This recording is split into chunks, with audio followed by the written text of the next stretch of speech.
Magandang araw po sa inyong lahat. Ang kwentong inyong mapapakinggan ay tungkol sa binatang si Alfonso na mas piniling mamuhay sa syudad kesa sa sumunod sa yapak ng Lola Sabel niya bilang isang antingero. Ngunit nang malaman niya na may sakit ang lola niya, ay napilitan siyang bumalik sa kanilang baryo kasama ang kaibigan niya na si Eric. Hindi inasahan ni Alfonso na hindi lang ang pagkakaroon ng sakit ni Lola Sabel ang sasalubong sa kanya, kundi maging ang malaking problema sa kanilang baryo dahil sa pag-atake doon ng angkan ng mga balbal na pinamumunuan ni Salvador. Ang sitwasyon na nga ba ang magiging daan para yakapin ni Alfonso ng tuluyan ang kanyang pagiging antingero? Magagawa ba niyang iligtas ang kanilang baryo mula sa mga balbal o huli na ang lahat para sa kaligtasan nilang lahat? Ngunit bago po ang lahat, mga idol, huwag po nating kalimutang mag-subscribe at i-hit ang notification bell sa aking mga YouTube channel na The Voice Addict at Apong Isaac para sa mas marami pang makapigil hininga na kwentong aswang at katatakutan mula sa mundo ng kababalaghan. Umpisahan na po natin ang kwento. Oh, Alfonso! Nakauwi ka na pala. Mukhang pagod na pagod ka. Pumaldo ka ba sa pasyente mo ngayon? Kung makapasyente ka naman, ano bang akala mo sa akin, Eric, doktor? Di ba parang gano'n na rin ang ginagawa mo? Nang gagamot ka namang may sakit na para kang doktor. Yun nga lang, gamit ang mga anting-anting mo. Ano nangyari doon? Sa pamilyang pinuntahan mo? Naayos mo ba ang problema nila? Oo naman. Ako pa ba? Kailan pa ba ako sumablay sa mga humihingi ng tulong sa akin? Yun na nga, hindi ba yung buong pamilyang yun ay palaging nagkakasakit? Pagpasok ko pa lang dun sa bahay nila, naramdaman ko na kagad na may elementong kasama nilang nakatira sa bahay nila. Mga diwending pula. Kaya yun, gamit ang anting-anting ko, kinausap ko yung mga diwende. Aba, ang gusto ba naman ng mga hinayupak na mga diwende, umalis dun yung buong pamilya? Di ba mga siraulo? Eh, anong ginawa mo? Pinaalis mo ba yung pamilya sa bahay nila? Aba, loko ka ba? Bakit sila ang aalis dun? Eh silang nakatira dun eh. Ang ginawa ko, pinalayas ko yung mga diwende. Tapos, nakabenta pa ako ng proteksyon sa bahay nila, kaya malaki-laki talaga ang kinita ko ngayon. May pang-ambag na ako sa renta natin sa apartment na to para sa susunod na buwan. Hindi kaya karmahin ka niyan, Alfonso? Bakit naman ako kakarmahin? Hindi ba binayaran ka nila sa pagpunta mo ron at pagpapagaling sa pamilya na yon? Hindi ba dapat kasama na sa bayad nila sa iyo yung proteksyon para hindi na bumalik yung mga diwende? Huy, hindi no. Hiwalay ang bayad sa anting-anting. Hindi ako charity para ibigay yun ng libre sa kanila. Saka, kailangan ko rin kumita ng pere. Hindi naman kasi sapat ang kinikita natin sa pabrika. Sa bagay, may punto ka naman. Akala ko kasi kapag ganyang antingero ay dapat mas lamang ang pagtulong kaysa sa kagustuhang kumita. Hindi ba mawawala ang kapangyarihan mo kapag mas inuna mo ang pera? Itong kakayahan ko namang ito ay itinurulan sa akin ng lola ko. Kaya hindi ito mawawala sa akin. Panigurado na ako ang unang mawawala kapag mas inuna ko ang pagtulong kaysa sa pera. Kasi ako ang mamamatay sa gutom. Teka, oo nga pala. Speaking of gutom, gutom na ako. Gusto mo ba sumama sa akin sa karinderya sa labas? Kumain tayo. Nagugutom na ako eh. Naku, wag na. Nagtitipid ako, tol eh. Magbubukas na lang ako ng sardinas. Ano ka ba, libre ko. Akong bahala sa'yo. Talaga? Eh, kung ganun, sige ba? Eh, sandali lang ha. Magpapalit lang ako ng damit. Tignan mo tong tao na to. Kapag libre, napakabilis. Natatawang napailing na lamang si Alfonso nang nagmamadaling nagtungo ang kaibigan niyang si Eric sa kanilang kwarto. Halos maglilimang taon na si Alfonso sa Maynila. pinili niyang umalis sa kanilang baryo upang makipagsapalaran sa syudad. Tutol ang Lola Sabel niya sa desisyon niyang yon dahil sayang daw ang pagtuturo nito sa kanya sa paggamit ng iba't ibang uri ng anting-anting. Gusto kasi ng lola ni Alfonso na siya ang pumalit dito bilang isang mahusay na antingero sa kanilang baryo. Ngunit para kay Alfonso ay hindi para sa kanya ang ganung kapalaran. Sa pagpunta ni Alfonso sa Maynila ay doon na niya nakilala ang naging kaibigan na si Eric. Ito ang nagpasok sa kanya sa pabrika kung saan sila parehas na nagtatrabaho. Pero dahil kulang para sa kanya ang kinikita niya roon, ay naisipan niyang gamitin sa pagkita ng pera ang kakayahan niya bilang isang antingero. Mabuti na lang at dinala niya ang ilan sa mga anting-anting ni Lola Sabel nang siya ay umalis sa baryo nila. Nagagamit niya ang mga yon sa panggagamot at pagpapalayas o pakikipag-usap sa iba't ibang klase ng elemento. Matapos namang makapagpalit ng damit si Eric, ay nagtungo na sila ni Alfonso sa isang karinderya na nasa tapat ng apartment kung saan sila umuupa. Umorder sila ng 3 magkakaibang ulam at 4 na order ng kanin. Salamat nga pala sa libre mo, Alfonso, ha. Sana palagi may magpapagamot sa'yo para palagi mo akong ililibre. Marami naman talagang gusto magpagamot sa akin eh. Kaya lang, hindi ko kagad sila napupuntahan dahil sa trabaho natin sa pabrika. Saka, sideline ko lang naman din tong pagiging antingero ko eh. Ang swerte mo nga kasi may kakayahan kang ganyan eh. Buti at tinuruan ka ng lola mo. Pero teka, Alfonso, matanong ko lang.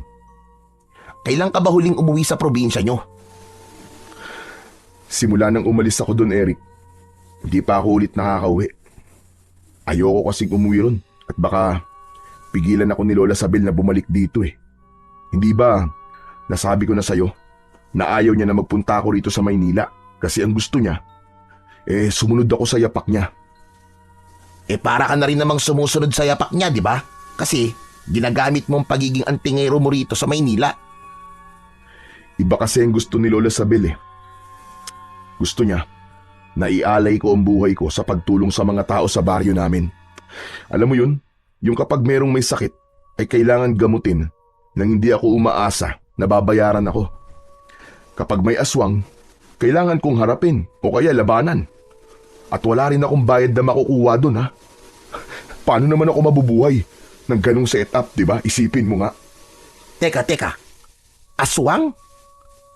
May aswang sa baryo nyo, tol? Nung bata pa ako meron. Pero ngayon, sa tingin ko wala na. Wow! Alam mo, gusto ko makakita ng aswang sa totoong buhay eh. Yung bang personal? Naniniwala kasi ako sa mga ganyang bagay, tol. Alam mo namang mahilig ako manood ng mga nakakatakot na pelikula, di ba? Eric, kung ako sa'yo, huwag mo nang pangarapin na makakita ka ng aswang sa totoong buhay. At baka habang buhay kang bangungutin. Bakit? Nakakita ka na ba ng aswang? Oo naman. Nung bata pa ako, may isang tiktik kasi na nambibiktima dun sa baryo namin. Tapos, si Lola ang nagtaboy dun sa aswang. Grabe, kahit bata pa ako ng panahong yun, ay tandang-tanda ko pa rin ang nakakatakot na itsura ng tiktik na yun. Grabe tol, para siyang halimaw na may mahabang dila at pakpak. Uy, ang astig! Kahit bangungutin ako gabi-gabi, ayos lang tol. Basta makakita lang ako ng aswang sa personal. Once in a lifetime experience yun, no? Pero tol, ibig sabihin pala ay halos 5 taon ka nang hindi umuuwi sa inyo? Hindi mo ba namimiss ang lola mo, tol? Siyempre, namimiss din. Saka ang tatay ko. Namimiss ko rin, kahit madalas magkaaway kami nun. Pero saka na ako uuwi sa amin kapag mayaman na ako.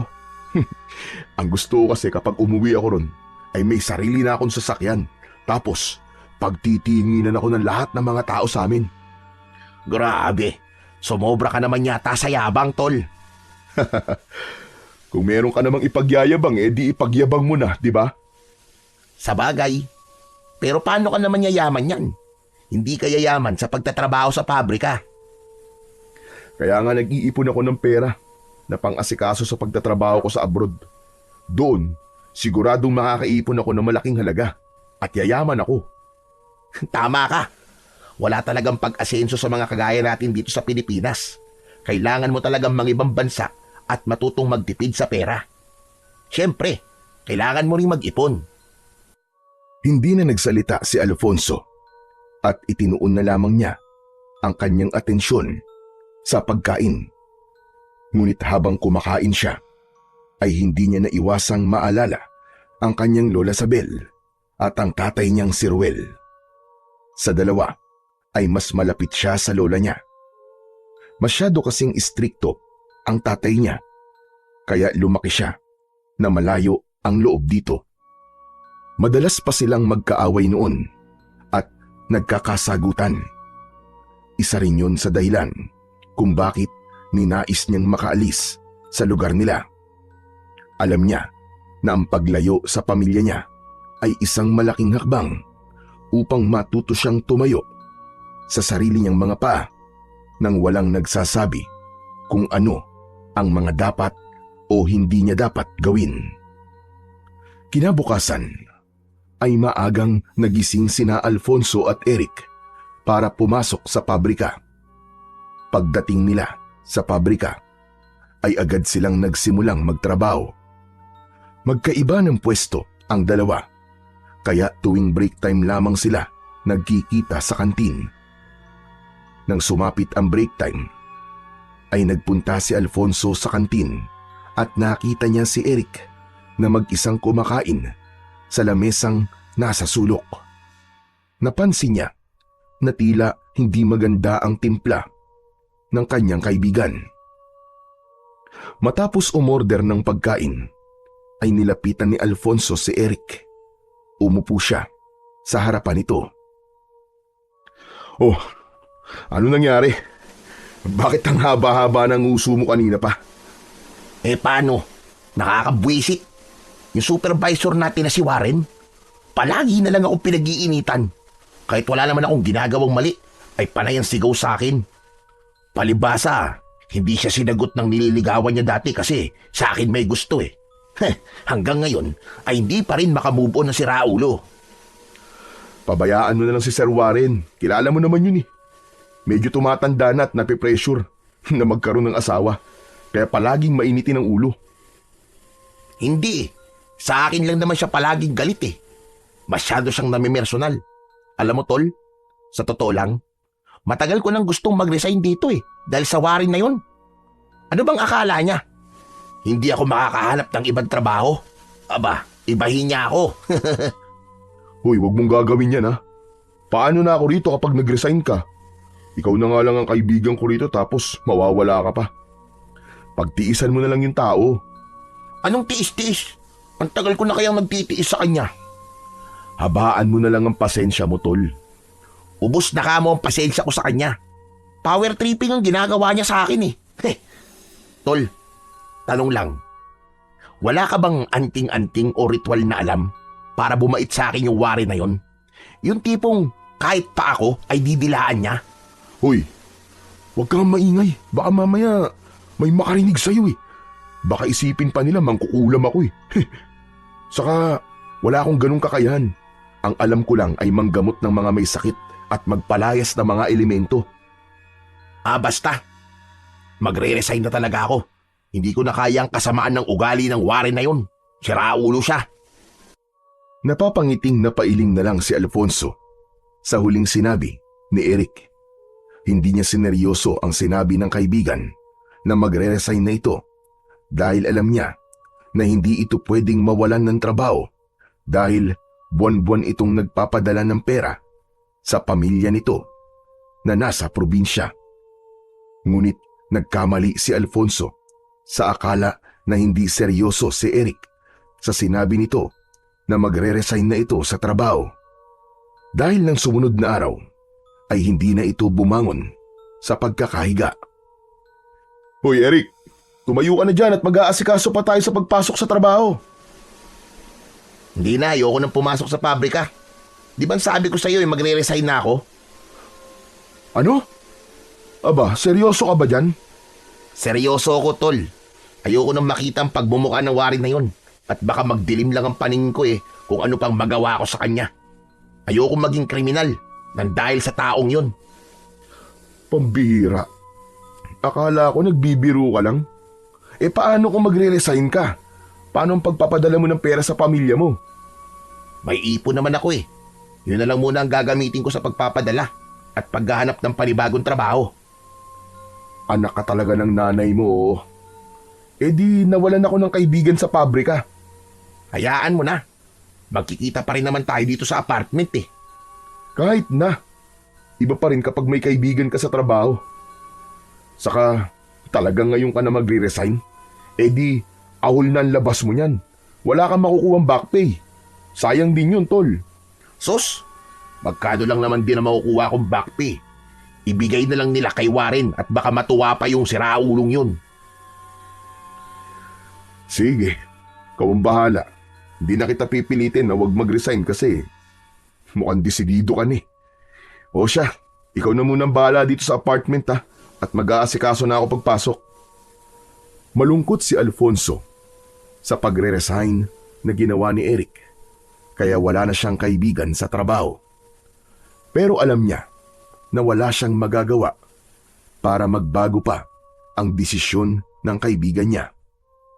Kahit paano ay naiintindihan niya ito dahil siya mismo ay saksi kapag sinisigawan at pinapahiya ito ng supervisor nila na si Warren. Tao lang din si Eric at kahit anong pagtitiis na gawin ito ay napupuno rin ito. Unang araw pa lang na pumasok si Alfonso sa trabaho na wala si Eric ay ramdam niya na kagad ang kawalan nito. Mag-isa siyang kumain sa kantin kaya wala siyang nakakakwentuhan. Sa pag-uwi naman niya ay wala rin siyang katabi sa shuttle bus. Kaya naman nang nakauwi na siya sa apartment at nakita niya si Eric na nanonood ng TV ay hindi niya napigilan ang mapangiti. Grabe tol, ang boring sa pabrika kapag wala ka. Ay, mapapanisan ako ng laway doon kasi wala akong kausap Ayos lang yan. Kapag tumagal masasanay ka rin naman. O kaya kung gusto mo, mag-resign ka na lang din katulad ko. Tapos maghanap tayo ng ibang kumpanya o pabrika para magkasama ulit tayo sa trabaho. Loko ka, hindi pwede. Ang hirap-hirap maghanap ng trabaho ngayon, no? Lalo na sa kagaya natin na hindi nakapagtapos ng kolehiyo. Magtitiis na lang muna ako. Tama ka rin naman siguro na masasanay din ako dun. Sa una lang talaga nakakapanibago. Ikaw ang bahala. Ako naman nagsasuggest lang. Ay, oo nga pala. May dumating kang sulat. Binuksan ni Eric ang drawer na malapit sa sofa. Isang sobre ang kinuha nito mula roon. Inabot nito yon kay Alfonso. Mukhang galing yan sa tatay mo Wala ba silang cellphone sa lugar nyo? At kailangan sulat pa talaga ang ipadala niya sa'yo? Alam mo tol, kahit bilang ko pa sila ng cellphone, wala din silbi kasi walang signal sa baryo namin. Teka, bakit nakabukas na yata to? Pinapauwi ka ng tatay mo kasi may sakit ang lola mo, tol. Bigla na lang daw nang hina Anak ng, ibig sabihin binuksan mo na to at binasa mo? Na-curious lang kasi ako kung ano nakasulat dyan, tol. Saka sasabihin mo rin naman sa akin kung ano nakalagay dyan Kaya para hindi ka na mahirapan na magkwento sa akin, binasa ko na. Hindi mo ba alam na bawal magbasa ng sulat ng may sulat, ha? Sorry na. Sige na, basahin mo na yan para malaman mo na totoong sinabi ko sa'yo. Napailing na lamang si Alfonso. Inilabas niya mula sa sobre ang isang sulat at sinimulan niya yung basahin. Mula nga sa tatay niya ang sulat at nakalagay doon na may sakit ang lola niya. Ayaw na raw nitong magpadala sa ospital dahil palagi nitong sinasabi na handa na raw itong mawala. At ang tanging gusto nitong mangyari bago ito mamatay ay ang makita sa huling pagkakataon si Alfonso. Hindi na malayan ni Alfonso na sunod-sunod na pala ang pagpatak ng luha niya hanggang sa matapos niyang basahin ang sulat. O ano tol, ano ngayon ang plano mo? Tignan mo ang date dyan sa sulat. Lagpas 1 week na simula nang ipadala yan at ngayon lang nakarating dito. Uuwi na muna ako sa amin, Eric. Kailangan makita ko ang lola Sabel ko ng buhay pa siya. Hindi ako sigurado kung totoo ba to o sinabi lang to ni tatay para umuwi ako. Pero gusto kong makasiguro. Tama yung desisyon mo tol. Saka panahon na rin para bumisita ka man lang sa pamilya mo.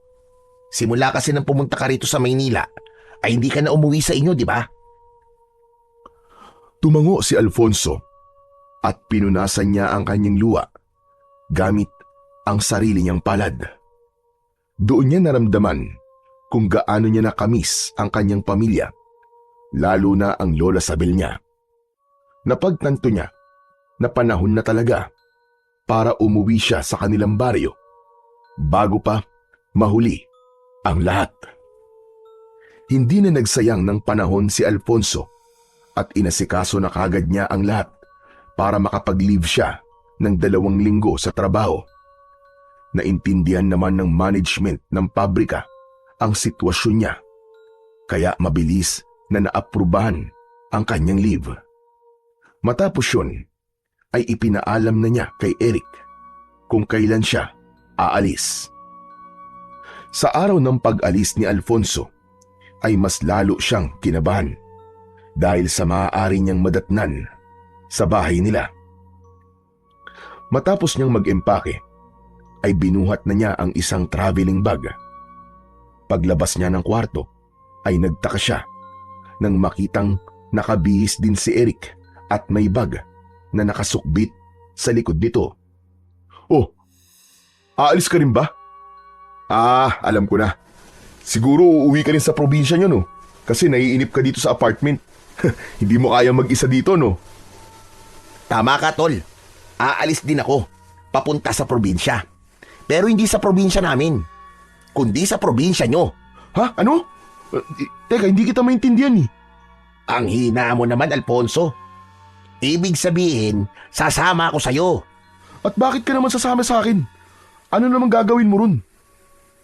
Tulad na sinabi mo, ayoko mag-isa dito sa apartment ng 2 linggo lang. Maiinip lang ako rito. Saka naisip ko na kailangan mo ng moral support sa pag-uwi mo sa inyo. Sino pa ba ang magbibigay sa'yo nun? Kundi ang nag-iisa mong kaibigan. Di ba? O bakit? Ayaw mo ba akong isama? Hindi naman sa ayaw ko, pero hindi ako magpupunta ron para magbakasyon. Alam mo naman ang dahilan kung bakit ako uuwi sa amin. Pambihira ka, oo. Alam ko nga. Pero ikaw, hindi ka magbabakasyon. Pero ako, magbabakasyon ako doon. Saka, matagal ko na rin gustong makapunta sa lugar nyo eh. Hindi ba ang sabi mo eh, may magandang talon doon? Gusto kong makita yun, tol. Ano? Pumayag ka na kasi. Sa tingin mo ba makakatanggi pa ako? Nakaimpake ka na. Mas nauna ka pa yatang mag-impake kaysa sa akin eh. Ang totoo niyan, kagabi pa ako nag-impake para hindi ka na makatanggi. O kita mo na? Sige na. Sumama ka na sa akin. Sayang naman yung pag-iimpake mo kung hindi kita isasama. O tara na, mahaba-haba pa ang biyahe natin papunta ron. Wala nang nagawa si Alfonso, kundi hayaan si Eric na sumama sa kanya. Naisip niya rin na mas maganda kung kasama niya ang kaibigan niya para hindi siya masyadong mainip sa mahabang biyahe. Unang sumakay ng bus sina Alfonso at Eric. Inabot sila ng halos 8 oras sa bus bago sila bumaba sa isang lumang bus station. Matapos yun, ay umarkila sila ng isang tricycle na siyang maghahatid sa kanila sa mismong baryo kung saan nakatira si Alfonso. Habang paikli ng paikli ang distansya nila sa bahay ni na Alfonso, ay unti-unti nang naging pamilyar kay Alfonso ang dinadaanan nila. Maraming samot-saring alaala ang bumalik sa kanyang isipan. Mga alaala na mula pa noong kabataan niya hanggang sa tuluyan siyang nagbinata. Hindi nagtagal ay huminto na ang tricycle sa tapat ng isang bahay na may katamtamang laki na nasa gitna ng isang malawak na bakuran. Sa paligid ng bahay ay may mga nakatanim na mga puno at iba't ibang uri ng mga halaman. Bumaba na si Alfonso at Eric matapos nilang magbayad sa tricycle driver. Kahit nakaalis na ang tricycle, ay nanatiling nakatayo si Alfonso sa harapan ng kanilang bahay na wala pa ring pinagbago. O ano, tol? Tatayo na lang ba tayo rito o papasok na tayo sa bahay nyo? Napakainit dito, oh. Ang sakit sa balat ng sikat ng araw. Sige, tara na tol. Naunang naglakad si Alfonso. Nakabukas ang pinto ng bahay at nang sumilip siya ay wala siyang nakitang tao. Tuluyan na siyang pumasok habang nakasunod si Eric sa kanya. Nagulat sila nang may isang matangkad na lalaki ang biglang pumasok. Pawisan ang lalaki. May dala yung palakol. Natakot si Eric at nagtago ito sa likod ni Alfonso. Ano ka ba? Huwag kang matakot. Tatay ko yan, si Raulo. Ay, ganun ba? Akala ko kasi kung sino eh. Parang si Mananabas eh. May dala kasi siyang palakol. Alfonso, nandito ka na pala. Kanina ka pa ba? Hindi naman po. Kakarating lang po namin. Tay, ito nga po pala si Eric, kaibigan ko. Eric, siya ang tatay ko, si Mang Ruel. Nice to meet you po, boss. Kumain na ba kayong dalawa? May pagkain pa sa kusina. Sandali lang at ipaghahanda ko muna kayo. Mamaya na po kami kakain, Tay. Gusto ko po munang makita si Lola. Tol, nagugutom na ako eh. Kanina pa kumakalaman sikmura ako eh. Sige, ikaw na lang munang maunang kumain, Tol. Busog pa naman ako eh. Kung gano'n na ipaghahain ko ang kaibigan mo ng pagkain. Si nanay nasa kwarto niya. Alam ko natutulog siya sa oras na to. Pero pwede mo naman siyang silipin. Sige po, Tay. Pupuntahan ko po muna si Lola. Ibinaba ni Alfonso ang kanyang bag sa upuan na nasa sala. Dumiretso siya sa tapat ng nakasaradong pinto. Huminga siya ng malalim bago niya yung binuksan. Bahagya siyang naluwa nang makita niya si Lola Sabel na natutulog sa papag. Napakalayo na ng itsura nito nung huli niya itong makita. Malaki ang ipinayat ni Lola Sabel at mas dumami ang puting buhok nito. Pumasok na si Alfonso sa naturang silid at maingat niyang isinara ang pinto. Humakbang siya palapit kay Lola Sabel at umupo siya sa gilid ng papag habang hindi niya inaalis ang tingin sa muka ng matanda. Hinawakan niya ang isang kamay ni Lola Sabel at doon na tuluyang nalaglag ang mga luha ni Alfonso. Sorry po kung ngayon ko lang po kayo pinuntahan, Lola. Alam niyo naman po siguro kung ano ang dahilan ko. Sorry po kung hindi ko po naisip na tumatanda na po pala kayo. Nagising si Lola Sabel at hindi ito makapaniwala nang nakita nito ang apo na si Alfonso. Namilog ang mga mata ng matanda. Diyos ka pa! Totoo ba ito? Nananaginip lamang ako. Ikaw ba talaga yan? Apo! Alfonso! Opo, Lola. Totoo po ako. Nandito na po ulit ako, Lola. Nagliwanag ang muka ni Lola Sabel. Pilit itong bumangon at niyakap si Alfonso. Salamat sa Diyos!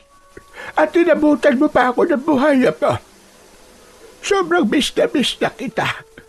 Kung alam mo lang, gabi-gabi akong nagdarasal sa Panginoon na sana ay umuwi ka na rito sa atin. Miss na miss ko na rin po kayo, Lola. Pero wag mo na po kayo magsalita ng ganyan. Sigurado po ako na matagal pa po ang buhay niyo. Hindi po ba sabi niyo po sa akin dati ay gusto niyo pang mag-alaga ng mga magiging apo niyo po sa akin? Sinabi ko nga yun. Pero mukhang hindi na yung mangyayari. Maliban na lang. Kung mag-aasawa ka na ngayon at bubuntisin mo na kagad. Lola naman eh. Hindi pa rin kayo nagbabago, palabiro pa rin kayo eh. Bakit na nga pala narito? Sinulatan po kasi ako ni Tatay Lola at sinabi niya po sa akin ang kalagayan niyo. Hindi na po ako nag-isip at nag-leave na po ako kagad sa trabaho ko para mabisita po kayo, Lola. Ay, nako. Ito talaga si Roel. Sinabi ko na sa kanya na huwag na sabihin sa'yo at mag-aalala ka lang.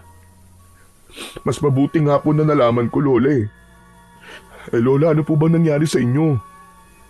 Sa totoo lang, ay hindi ko alam pero sigurado ako na marami na akong kung anong sakit sa aking katawan.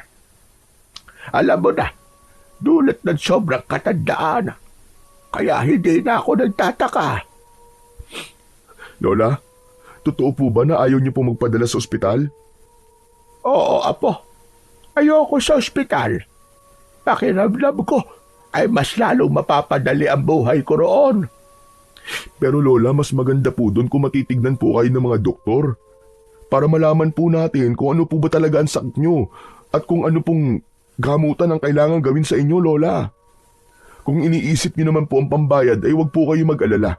Kasi meron po akong health card. Nako, hindi mo na ako kailangan dalhin sa ospital, apo. Matanda na ako. Kontento na ako sa mga nagawa ko sa aking buhay. Tanggap ko nang malapit na akong mamatay. Isa pa, masaya na ako na nakita kita bago ko mawala. Hindi mo alam kung gaano ko kasaya ngayon, apo. Habang nakatingin si Alfonso kay Lola Sabel, ay walang tigil ang pag-agos ng mga luha niya. Naalala niya kung paano siya protektahan ni Lola Sabel noong bata pa siya kapag papaluin siya ng tatay niya. Humaharang ito at sinasabi nito kay Ruel na hindi siya nito maaaring saktan dahil aawayin ng lola niya ang tatay niya. Hindi rin niya makakalimutan ang palihim na pagbibigay ng pera ni Lola Sabel sa kanya nung nag-aaral pa siya. Lahat ng yun ay napakalinaw pa rin sa alaala ni Alfonso at hindi niya makakalimutan ang mga yon habang siya ay nabubuhay. Matapos makipag-usap ni Alfonso kay Lola Sabel, ay nagpahinga na muna sila ni Eric sa kwarto niya. Dahil sa pagod sa napakahabang biyahe, ay agad na nakatulog ang magkaibigan at madilim na nang sila ay nagising. Naunang lumabas si Alfonso sa kwarto at naabutan niya ang tatay niyang si Mang Ruel na naghahanda na ng hapunan. Mabutit nagising ka na. Sakto natapos na ako magluto. Si Eric pala gising na rin ba? Gising na rin po siya, Tay. Lalabas na rin po yun maya-maya. Tay, si Lola po ba? Kasabay po natin kakain. Hindi na niya kayang umupo na matagal kasi mahina na talaga ang katawan niya, anak. Ang ginagawa ko ay pinapakain ko siya sa kwarto niya. Kapag kailangan naman niyang gumamit ng banyo, binubuhat at inaalalayan ko naman siya. Pagkatapos natin kumain, ay papakainin ko na rin siya. Pwede po bang ako na lang po ang gumawa nun mamaya, Tay? Aba, oo naman. Siguradong matutuwa ang nanay kapag ikaw ang nagpakain sa kanya. Alfonso anak, masaya ako na umuwi ka rito sa atin, kahit pansamantala lang. Talagang gusto ng lola mo na makita ka bago siya mawala. Nang malaman ko po ang nangyari kay Lola, ay hindi na po ako nagdalawang isip na umuwi, Tay. Patawarin niyo rin po ako kung simula po nang umalis ako dito, ay ngayon lang po ako nagpakita sa inyo. Ako ang dapat na humingi ng tawad sa iyo, anak. Alam ko na ang pagiging mahigpit ko sa iyo ay ang isa sa mga dahilan kung bakit ginusto mong umalis dito. Sana naman mapatawad mo na ako. Hindi napigilan ni Alfonso ang pagngiti sa sinabi ni Mang Ruel dahil hindi niya inasahan na sasabihin nito yun sa kanya. Kilala niya kasi ang tatay niya na mataas ang pride at wala sa ugali nito ang humingi ng tawad. Kalimutan na lang po natin tay ang hindi magagandang nangyari nun. Ang bigyan po natin ng focus ngayon ay si Lola. Pero tay, hindi po ba talaga natin mapipilit si Lola na magpatingin po sa doktor? Yan nga ang pinoproblema ko sa lola mo Ilang beses ko na siyang pinilit na dalhin sa ospital. Pero wala, matigas siyang tumatanggi. Sinasabi niya na ayaw niyang bawian ng buhay sa ospital. Ang gusto niya ay dito na lang siya bawian ng buhay sa bahay natin. Sa tingin ko po kasi, makakabuti po para sa kanya ang matignan ng mga doktor. Ay nako, ewan ko ba kay nanay? Kung kailan tumanda, ay saka naging matigas ang ulo. Pero iniintindi ko na lang siya at binibigay ko kung ano ang gusto niya. Dahil sa totoo lang matanda na talaga siya. Hindi man magandang pakinggan pero alam kong sandali na lang natin siyang makakasama. Tay, maiba tayo. Kumusta naman po dito sa lugar natin? Ayun, wala pa rin pagbabago. Pero may hindi magandang nangyayari ngayon dito, anak. Ha? Ano po yun, tay? Natatandaan mo naman siguro ang angkan ni Salvador, hindi ba? Opo, yung angkan po ng mga balbal na pinaalis po dito ni Lola Sabel dati. Sa pagkakatanda ko po bata pa po ako nung naging problema nating lahat ang angkan na yon. Yun na nga, bumalik sila rito para muling magasik ng lagim. Ilang buwan nang may mga nawawalang bangkay sa sementeryo. Ang matindi pa nito, mismong ang mga balbal at sumasalakay at pumapatay ng mga tao dito sa ating baryo at sa iba pang lugar. At kapag nailibing na mga pinatay nila, sa kanila hinuhukay at kinakain. Diyos ko, siguro nalaman nila na hindi na kaya makipaglaban ni Lola Sabel. Kaya nandito na naman sila. Yan nga din ang hinala ng ilan. Nakakatakot dahil walang naglalakas ng loob para labanan ang mga balbal na yun. Si nanay lang kasi may kayang harapin sila Pero sa kondisyon niya ngayon, wala na. Hindi niya na kayang gawin yun. Naputol ang pag-uusap ni na Alfonso at Mang Ruel nang lumabas na si Eric sa kwarto. Inaya na nila itong kumain at hindi nagtagal ay magkakasabay na silang kumain ng hapunan. Habang kumakain ay hindi maiwasan ni Alfonso ang mag-alala. Inisip niya ang angkan ng mga balbal na umaatake sa baryo nila. Kahit bata pa siya ng huling beses na umatake ang mga yon, ay naaalala pa rin niya ang takot ng mga tao ng panahong yun. Kahit mga bangkay o patay sa sementeryo ay kinakain ng mga balbal at hindi pa rin ligtas ang mga buhay na tao sa mga yon. Dahil kapag wala nang nakuwang bangkay ang mga balbal, ay umaatake naman yun sa kanila. Hindi akalain ni Alfonso na ang problemang matagal nang naresolba ni Lola Sabel ay magbabalik sa kanilang baryo. Matapos nilang maghapunan, ay kumuha si Alfonso ng pagkain para kay Lola Sabel. Pumasok siya sa kwarto ng matanda. Nadala ang pagkain nito at isang baso ng tubig. Agad nang umiti si Lola Sabel nang makita nito si Alfonso. Lola Sabel, ako po muna magpapakain sa inyo ha. Naaalala niyo po ba nung bata pa po ako? Kayo po nagsusubo sa akin ng pagkain. Pero ngayon, ako naman po ang gagawa nun sa inyo. Naaalala ko ngayon, Apo. Tapos, pahirapan ka pang pakainin kapag gulay ang ulam. Lalo na kapag ginisang ampalaya ang ulam natin. Naku po, Diyos ko. Talaga nga, nagkakapaluan pa tayong dalawa. Pero ngayon po, kumakain na po ako ng gulay, Lola. Natuto po ako sa inyo. Mabuti naman kung ganon. para lumakas ka at humaba din ang iyong buhay kagaya ko. Sinimulan ng pakainin ni Alfonso ang kanyang lola Sabel. Naging maingat siya sa pagsubo rito ng pagkain. Paunti-unti lang ang kanyang ginawa upang hindi ito mabulunan o masamid. Pinigilan niya ang mapaluwa dahil baka maiyak din si Lola Sabel. Oo nga pala, Apo. Alam kong nung umalis ka rito ay dinala mo ang ilan sa aking mga anting-anting. Matanong ko lang sa iyo, hanggang ngayon ba ay marunong ka pa rin gumamit ng mga anting-anting? Natatandaan mo ba yung mga itinuro ko sa iyo? Oo naman po, Lola. Kilala niyo po ako. Matalas po ang memorya ko. Saka alam niyo po ba na ginagamit ko po sa Maynila ang mga itinuro niyo po sa akin? Gamit po yung mga anting-anting niyo ay nanggagamot po ako dun. Saka kapag meron pong ginagambala ng kung anumang elemento, ay sa akin po sila nagpapatulong. Dahil po ron kahit papano po, nadadagdagan po ang perang kinikita ko. Mabuti naman. Natuwa ako sa sinabi mong yan, Apo. Masaya ako malaman na hindi mo isinantabi ang mga itinuro ko sa iyo.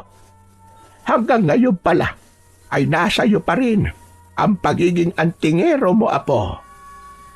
Hindi na po yun mawawala sa akin, Lola Sabel.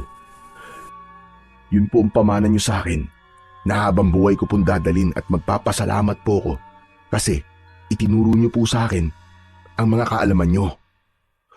Pero, Apo, kailangan ng baryong ito ang kagaya mo. Lola, hindi po ba sinabi ko na po sa inyo bago ako umalis noon na ayoko pong maging kagaya niyo? Hindi naman po sa minamaliit ko po ang inyong ginagawa. Pero alam ko po na iba po ang landas na tatahakin ko. Gusto ko pong magkaroon ng isang normal na trabaho. Naiintindihan kita. Sa tagal mong nawala rito, ay tinanggap kong hindi ka magiging kagaya ko. Ang ibig ko sabihin ay kailangan ka ngayon ng ating baryo. Sumasalakay na naman dito sila Salvador. Yun nga po Nasabi nga po sa akin ni tatay ang bagay na yan. Apo, sa iyo ko lang itinuro ang lahat ng aking nalalaman. Ikaw lang ang tanging may alam kung paano gagamitin ang lahat ng aking mga anting-anting. At totoo dyan, itinuro ko sa iyo ang aking mga nalalaman dahil may pakiramdam ako na darating ang ganitong problema sa ating baryo. Kailangan ka namin, Alfonso. Ikaw lang ang may kakayahang humarap sa mga balbal. Pero, Lola, wala po akong karanasan sa pakikipaglaban sa mga ganong uri ng aswang Ngunit may kaalaman ka sa paggamit ng anting-anting. Gamitin mo ang kaalamang yon para matapos na ang problema sa baryong ito. Nakakaawa ang mga bangkay ng mga namayapa dating kababayan na nilalapastakan ng mga balbal.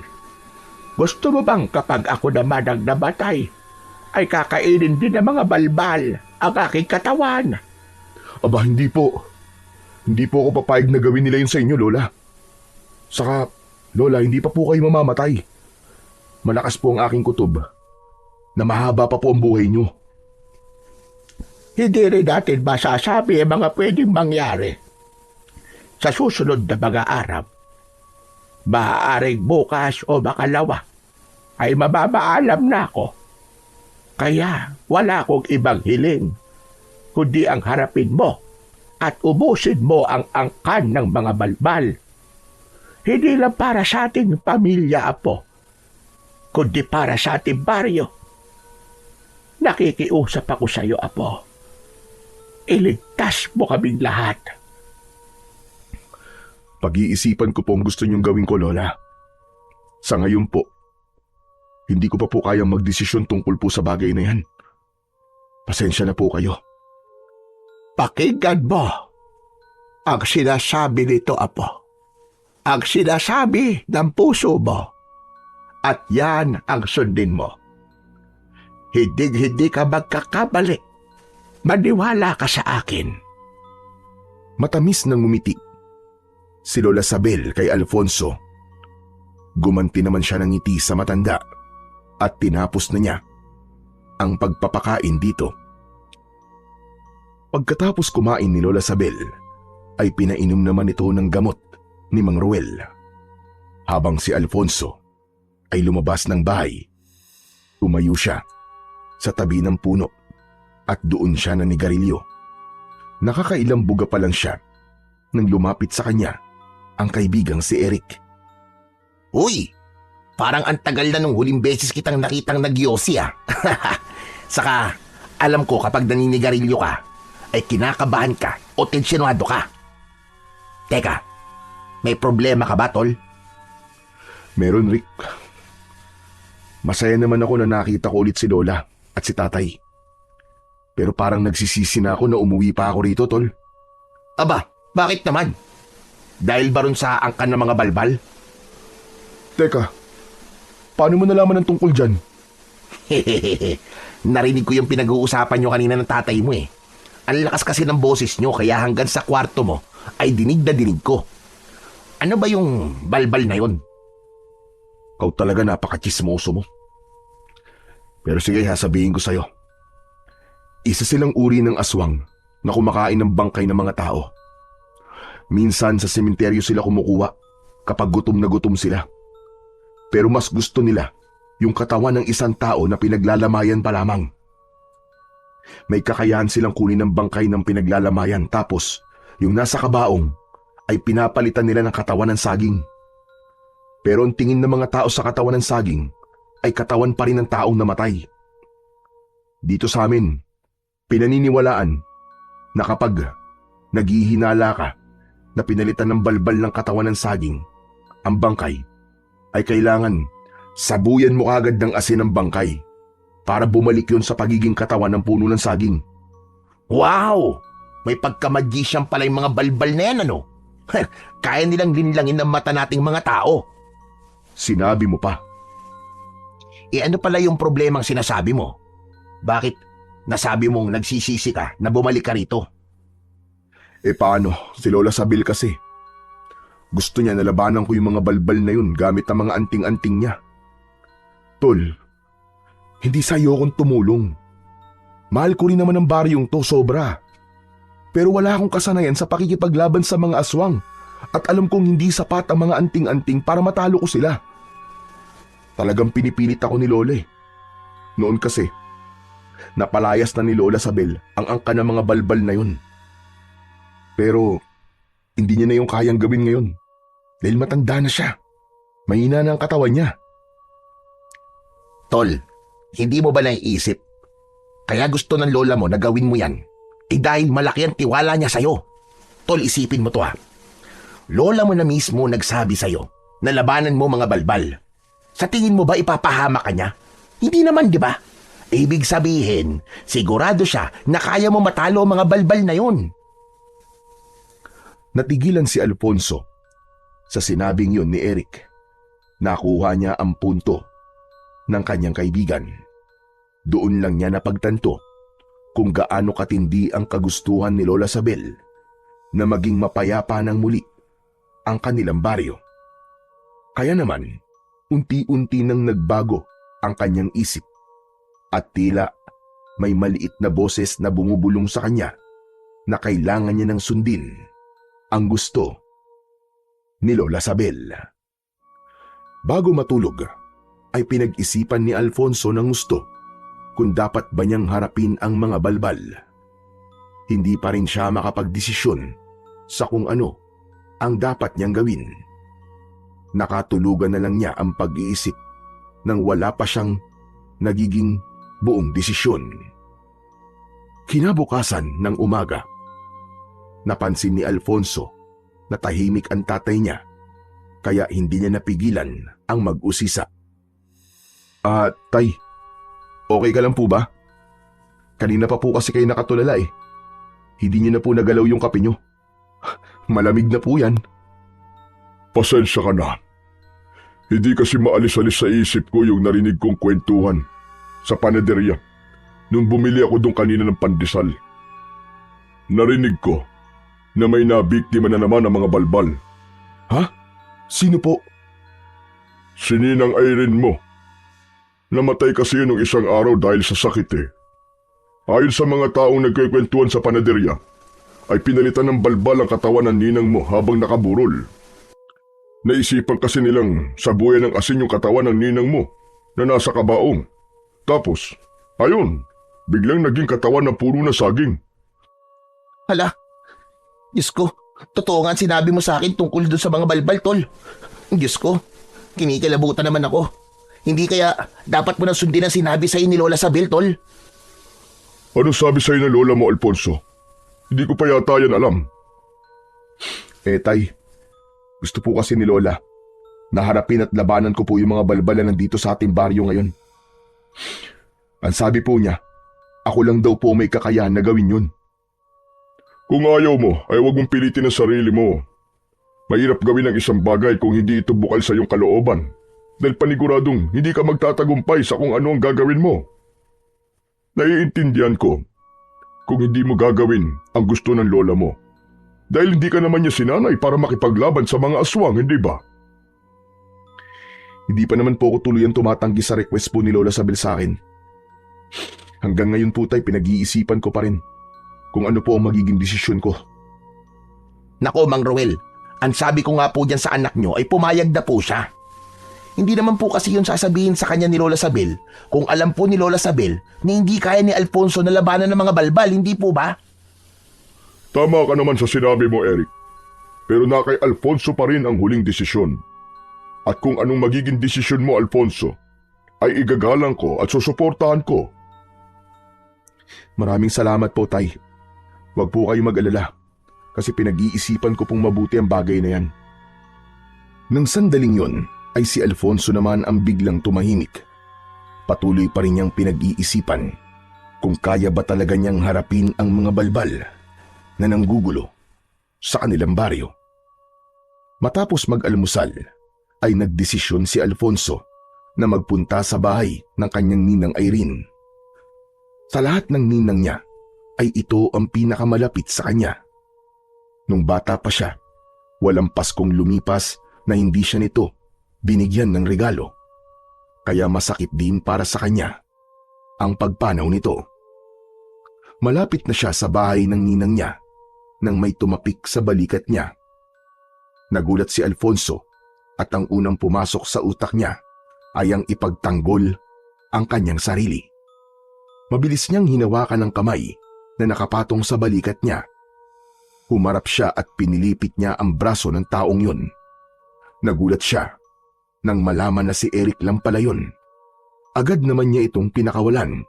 Aray ko, tol! Ako to, ano ba? Bakit mo naman pinilipit ang braso ko? Pabihira ka, oh. Ay sorry, akala ko kasi kung sino kay. Bakit kasi hindi ka man lang bumubusina? Kanina pa kasi kita sinusundan. Pero akala ko ba wala kang alam sa pakikipaglaban sa aswang. Abay, sa ginawa mo sa akin, parang meron ah. Para kasi jacket yan eh. Bakit aswang ka ba? Siyempre, iba na kapag aswang mismo ang kaharap ko, no? Saka, basic na self-defense lang naman yung ginawa ko sa'yo. Kahit na. Malay mo, magamit mo yung kaalaman mo sa self-defense sa pakikipaglaban sa mga balbal, di ba? Tol, para sa kaalaman mo, hindi pa ako nakakapagdesisyon sa bagay na yan. Saka bakit mo ba ako sinusundan ha? Akala ko ba pupunta ka dun sa talon? Oo nga. Ikaw nga sana ang aayain ko ron eh. Malay ko ba kung paano pumunta sa talon na yun? Nahihiya naman ako magpasama sa tatay mo kasi may ginagawa siya. Lalong hindi naman pwede kay Lola Sabel. Di ba? Pwede ka naman magpasama kay Lola Sabel eh. Pero bubuhatin mo nga lang siya. Si Raulo, kapag ginawa ko yun, baka magkadibilupan kami ng lola mo. Gusto bang maging lolo mo ko? Ikaw talaga puro kakalokohan. Pinapatawa lang kita, Alfonso. Kahapon ka pa kasi sobrang seryoso eh. Pero, saan ka nga ba talaga pupunta ngayon? Sa bahay ng ninang Irene ko. Yung nabiktima ba ng balbal? Oo, gusto ko malaman kung ano nangyayari ron eh. Samahan na kita. Tapos, samahan mo ko sa talon mamaya. Okay ba yon? Oo na. Tara na para makauwi tayo kagad. Naglakad na sina Alfonso at Eric. Hindi nagtagal ay nakarating na sila sa bahay ng kanyang ninang. Sumalubong sa kanya ang batang lalaki na anak ni Irene. Umiiyak yun. Nakita rin ni na Alfonso ang katawan ng saging na nasa tabi ng kabaong na wala ng laman. Awang-awa si Alfonso sa anak ng kanyang ninang Irene. Nakikiramay ako sa iyo, Totoy.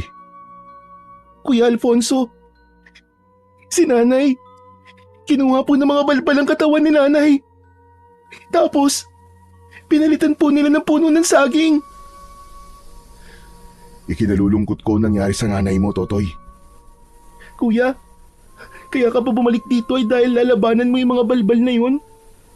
Ang sabi po kasi ni Lola Sabel, wag po kami mag-alala kasi kapag bumalik ka na rito ay may lalaban na po sa mga balbal. Hindi kagad nakapagsalita si Alfonso dahil hindi niya inasahan na sinabi yon ni Lola Sabel. Sigurado siya na hindi lang nito yon kay Totoy sinabi, kundi sa ibang mga tao sa kanilang baryo. Naisip niya na baka iniisip ng mga tao roon na kaya siya nasa baryo nila ay para makipaglaban nga sa mga balbal. Tol, tinatanong ka ng bata oh. Totoy, ano kasi? Kuya, tulungan mo naman kami oh.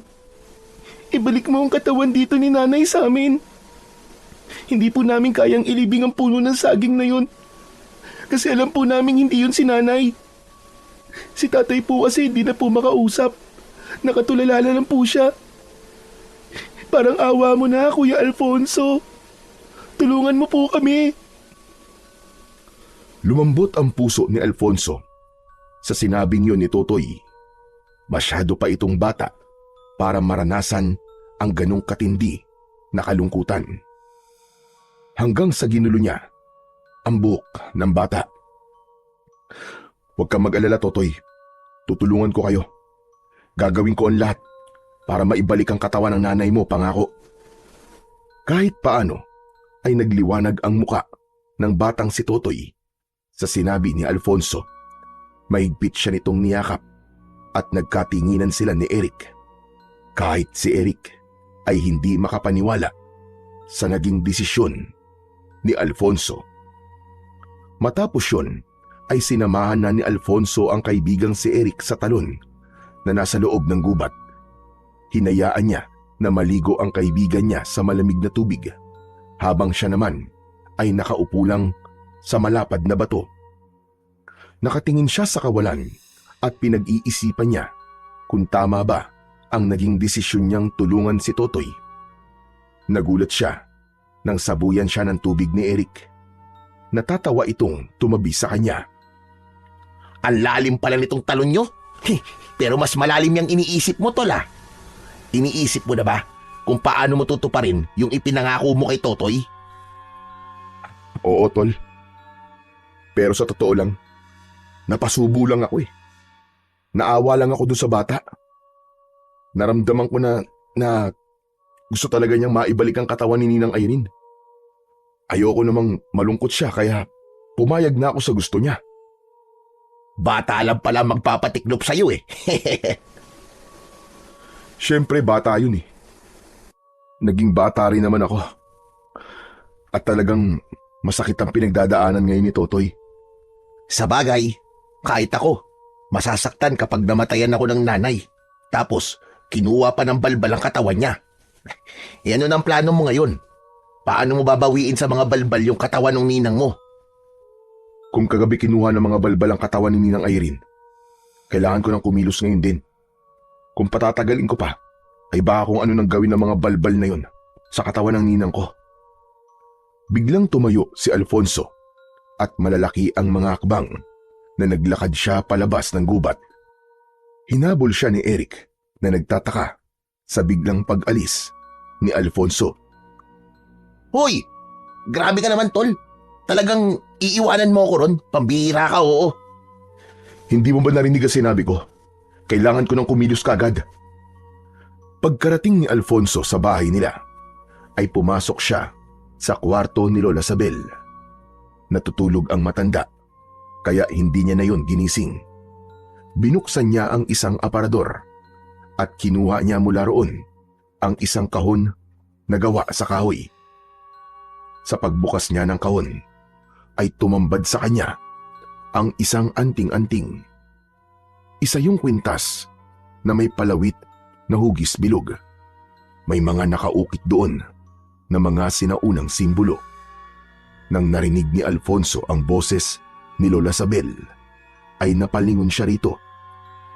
Apo, anong ginagawa mo rito? Pasensya na po. Nagising ko po yata kayo, Lola. Bakit mo hawak-hawak ang anting-anting ko na yan? Lola Sabel, nakapagdesisyon na po ako. Haharapin ko na po ang angka ng mga balbal. Nagpunta po ako sa bahay ni Ninang Irene at nakausap ko po si Totoy. Humiling po si Totoy.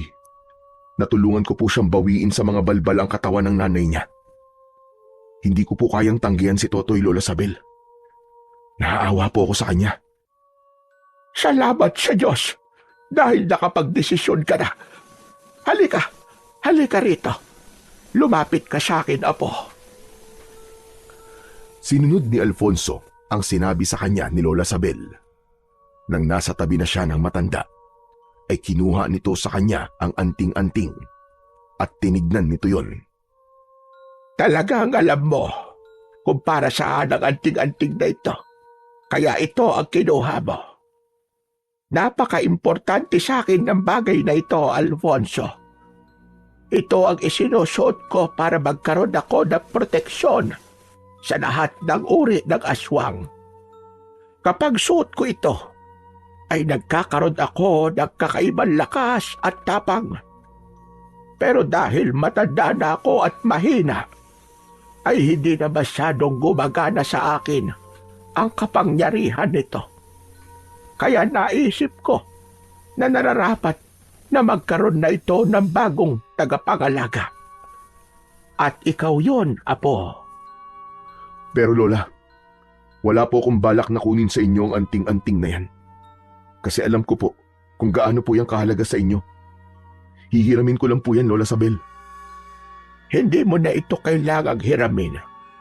Dahil ipinagkakatiwala ko na ito sa iyo simula sa araw na ito. Walang ibang pwedeng magmana nito kundi ikaw lamang. Noon pa man ay nakatakda ng ikaw ang susunod na magmamay-ari nito. Pero Lola, Bakit? Nagdududa ka ba sa kakayahan mo bilang isang antikero? Iniisip mo ba na hindi mo kaya ang kapangyarihan ng anting-anting na ito? May tiwala ako sa iyo, kaya dapat ay magtiwala ka rin sa sarili mo, Alfonso. Kaya ngayon, tatanungin kita, handa ka bang tanggapin ang responsibilidad na kaakibat ng anting-anting na ito? Opo Lola, nakahanda po ko. Nangangako ka ba na gagamitin mo lamang ang kapangyarihan nito sa kabutihan at paglaban sa kasamaan? Nangangako po ko, Lola. Kung ganon, ay ipinapasa ko na sa iyo ang pangangalaga sa anting-anting na ito. Ikinilong ni Lola Sabel ang anting-anting sa mga kamay nito. Binulungan nito yon habang nakapikit. Matapos yon, ay isinabit na ni Lola Sabel ang anting-anting sa leeg ni Alfonso. Napapikit ng sandali si Alfonso nang naramdaman niya ang pagdaloy ng kakaibang init sa buong katawan niya. Parang may maliit na bultahe ng kuryente ang kumiliti sa kanya at alam niya na yon ay isang indikasyon na tinanggap siya ng anting-anting bilang bago nitong tagapangalaga. Nakangiting hinawakan ni Lola Sabel ang isang kamay ni Alfonso at nagtama ang mga mata nilang dalawa. Nakita ni Alfonso sa mukha ng lola niya ang labis na kasiyahan at ang tiwala nito na magagawa niyang magtagumpay na talunin ang angkan ng mga balbal. Nang lumabas si Alfonso sa silid ni Lola Sabel, ay nakita niya sina Eric at Mang Ruel na nasa sala habang nag-uusap. Pagkakita sa kanya ni Mang Ruel, ay marahan itong tumayo habang nakatingin sa suot niyang anting-anting. Sandali. Totoo ba itong nakikita ko? Suot mo ang anting-anting ng lola mo na ginamit niya noon sa pakikipaglaban sa mga aswang? Opo, Tay. Ipinamana na po to sa akin ni Lola. Ako na po ang bago nitong tagapangalaga. Kung ganon, ay totoo ang sinabi sa akin ni Eric. Nalalabanan mo na mga balbal dahil sa naawa ka kay Totoy. Hindi ko po kasi kayang tanggihan si Totoy. Awang-awa po ako sa kanya, Tay. Halos hindi ko nga po siya matignan eh. Naiisip ko rin po na isa rin po to sa dahilan kung bakit kailangan kong bumalik dito. At yun na yung tuluyan ng ubusin ang angkan ng mga balbal na narito sa ating baryo. Dahil kung papalayasin lang natin ulit sila, ay malaki pa rin ang posibilidad na bumalik ulit sila rito. Kaya wala nang ibang paraan, kundi ay ang patayin silang lahat. Ngunit nag-aalala ko para sa iyo, anak. Pero gaya na sinabi ko sa iyo, kung ano ang maging desisyon mo ay susuportahan ko. Kaya hindi kita pipigilan sa gagawin mong yan. Malaki ang tiwala ko na magtatagumpay ka dahil mabuti ang iyong intensyon. Maraming salamat po, Tay. Malaking bagay po sa akin na alam kong may tiwala po kayo sa akin. Mas lalo pong lumakas ang loob ko na harapin ang mga balbal na yon. Pero kailangan ko na pong hanapin ang mga balbal kung nasan sila. Itatanong ko na rin po sa inyo kung alam niyo po kung saan po matatagpuan ang mga balbal. Hindi lingid sa kaalaman ng lahat ng mga tao rito kung saan naglulungga ang mga angkan ng balbal. Sa lumang sementeryo, doon sila nagtatago. Hindi ko alam kung saang eksaktong lugar sa sementeryo pero sigurado ako na naroon lang ang mga balbal. Kaya wala na nagpupunta sa lugar na yon dahil alam ng lahat na naroroon ang mga halimaw na yon. Kung ganun, kailangan ko na po magpunta ron habang maliwanag pa. Kailangan kong bawiin sa kanila ang katawan ni Ninang Irene. Mag-iingat ka, anak. Ipagdadasal kita. Matapos yon, ay nagpunta si Alfonso sa kusina at kinuha niya ang isang matalas na itak. Isinabit niya yon sa bewang niya. Palabas na sana siya ng bahay nang biglang humarang ang kaibigan niyang si Eric. Tol, sasamahan kita. Hindi kita pwedeng pabayaan na mag-isang pumunta ron. Pero Eric, masyadong delikado to. Dito ka na lang. Mas ligtas ka rito. Tama si Alfonso. Huwag ka na sumama sa kanya, Eric. Bago sa iyo mga ganitong bagay, isa pa, bisita ka namin at hindi namin pwedeng hayaan na may masamang mangyari sa iyo. Pero Tol, Huwag ka mag-alala, Tol. Kaya ko to na mag-isa. Hindi masyadong malakas na uri ang aswang ng mga balbal. Tsaka sa suot ko na anting-anting ni Lola Sabel, sigurado ako na mapapatay ko sila kahit wala akong kasama. okay, sige. Dito na lang ako. Sasamahan ko na lang si Mang Roel na magdasal. Basta Tol, mag-iingat ka. Hindi ako pwedeng bumalik sa Maynila na hindi ka kasama. Nagkakaintindihan tayo. Nakangiting tinapik ni Alfonso ang braso ni Eric at saka siya tuluyang lumabas ng kanilang bahay. Mag-isang tinahak ni Alfonso ang daan papunta sa lumang sementeryo. May kalayuan yun sa mga kabayan. Inabot siya ng halos kalahating oras bago siya nakarating doon. Nasa bukana pa lang siya ng sementeryo ay may kakaibang kilabot na siyang naramdaman. Bukod doon, ay nakaamoy din siya ng masangsang na amoy na maihahalin tulad sa nabubulok na karne. Marahang naglakad si Alfonso papunta sa loob ng sementeryo. Napansin niya ang mga libingan na sinadyang hukayin. May mga sirasirang kabaon din siya na nakita. Mga walang yambalbal, pati mga nananahimik na patay ay hindi na nila pinalagpas. Humanda kayo dahil tatapusin ko na ngayon ang kasamaan nyo. Nang nasa gitna na siya ng sementeryo, ay iginala niya ang kanyang paningin sa paligid. Wala siyang nakitang senyales na may balbal sa paligid at puro nityo lamang ang nakikita niya. Pero malakas ang pakiramdam niya na nagtatago lang sa kung saan ang kanyang mga kalaban. Mga balbal! Magpakita kayo sa akin! Huwag kayong magtago! Harapin niyo ako! Tapusin na natin to! Katahimikan ng sagot na nakuha ni Alfonso. Nang sandaling yon ay palubog na ang araw, kaya unti-unti nang kumakalat ang dilim sa paligid. Alam niya na kapag tuluyang kumagat ang dilim ay mahihirapan na siyang labanan ang mga balbal. Ganun pa man, nagtiwala siya sa anting-anting na ipinamana sa kanya ng kanyang lola Sabel. Kung hindi kayo magpapakita sa akin, ay hahanapin ko kayo! Nagpatuloy sa paghahanap sa mga balbal si Alfonso.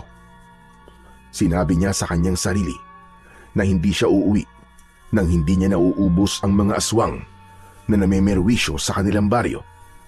Kailangan din niyang tuparin ang ipinangako niya kay Totoy. Nababawiin niya sa mga balbal ang katawan ng nanay nito. Sa pag-ikot ni Alfonso sa sementeryo, ay nakarating na siya sa dulong bahagi nun. Nang sandaling yon, ay tuluyan na ngang kumagat ang kadiliman sa paligid.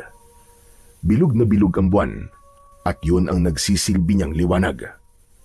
Sa dulong bahagi ng lumang sementeryo, ay isang malaking hukay sa lupa ang nakita niya. Sumilip siya roon at isang lagusan ang kanyang nakita. Nagkaroon siya ng hinala na yun ang hinahanap niya na pinagtataguan ng mga aswang na balbal. Hinugot muna ni Alfonso ang kanyang matalas na itak mula sa kaluban nito bago siya bumaba sa hukay at tinahak niya ang daan patungo sa lagusan. Nakayuko siya dahil hindi ganoon kataas ang lagusan. Habang lumilipas ang oras, ay patindi ng patindi ang nakakasulasok na amoy na naaamoy niya. Doon niya na siguro na yun na nga ang lungga ng mga balbal. Sa dulo ng lagusan ay may isang napakalawak na espasyo. Sa isang sulok ay naroon ang katawan ng kanyang ninang Irene. Nilapitan yun ni Alfonso upang malaman kung ginalaw na ba yun ng mga balbal. Nagpasalamat siya sa Diyos dahil mukhang hindi pa ginagalaw ng mga balbal ang katawan ng ninang niya. May kilabot siyang naramdaman habang nakatingin sa bangkay, ngunit isinantabi muna niya yon. Hanggang sa may narinig si Alfonso na mabibigat na mga yabag ng paa na paparating. Inihanda niya ang kanyang sarili dahil malakas ang pakiramdam niya na mga balbal ang mga yon. Hindi nagtagal ay dumating na ang 4 na balbal na nagulat pa nang makita si Alfonso. Nakakatakot ang itsura ng mga yon. May mahahabang dila, matutulis na mga kuko at pakpak na nakakabit sa braso ng mga yon. Payat ang katawan ng mga balbal at may kahabaan ang mga binti at braso. Sa wakas, nagpakita rin kayo sa akin, mga hayop kayo. Hindi ko inakala na darating ang oras na ito na kailangan kong makipaglaban sa inyo. Pero wala na tong atrasan. Uubusin ko talaga kayong lahat. Nasaan ang pinuno ninyo? Nasaan si Salvador? Walang nakuwang sagot si Alfonso sa kahit isa sa mga balbal dahil sabay-sabay na sumugod ang mga yon. Gumulong si Alfonso pakaliwa upang iwasan ang mga balbal.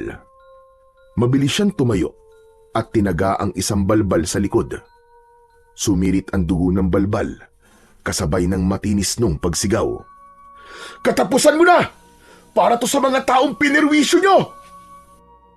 Puwersang itinarak ni Alfonso ang itak sa batok ng balbal at tumagos yun hanggang sa liig nito.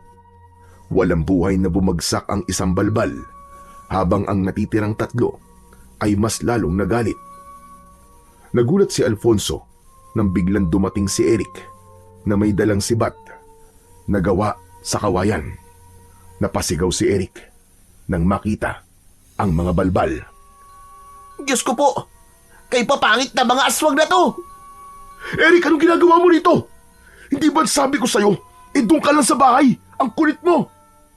Hindi ko kasi kaya na hayaan kang mag-isang makipaglaban dito, tol eh. Kaya kinumbinsi ko talaga si Mang Ruel na payagan ako na sundan ka. Sumugod ang isang balbal papunta kay Eric. Hindi nakagalaw si Eric sa pagkabigla. Kaya naman, mabilis na tumakbo si Alfonso. Sinalubong niya ang balbal at sinaksak niya ito sa tapat mismo ng puso. Pagkahugot niya ng itak, ay ginilitan niya kagad yun sa leeg na agad nitong ikinasawi. Ang galing mo, bro! Yan ba ang walang experience sa pakikipaglaban? Huwag mo na nga akong binubola. Nakita mo na, hindi ka makagalaw kapag aatakihin ka ng balbal. Umalis ka na rito. Sige na, bilisan mo. Hindi ako aalis.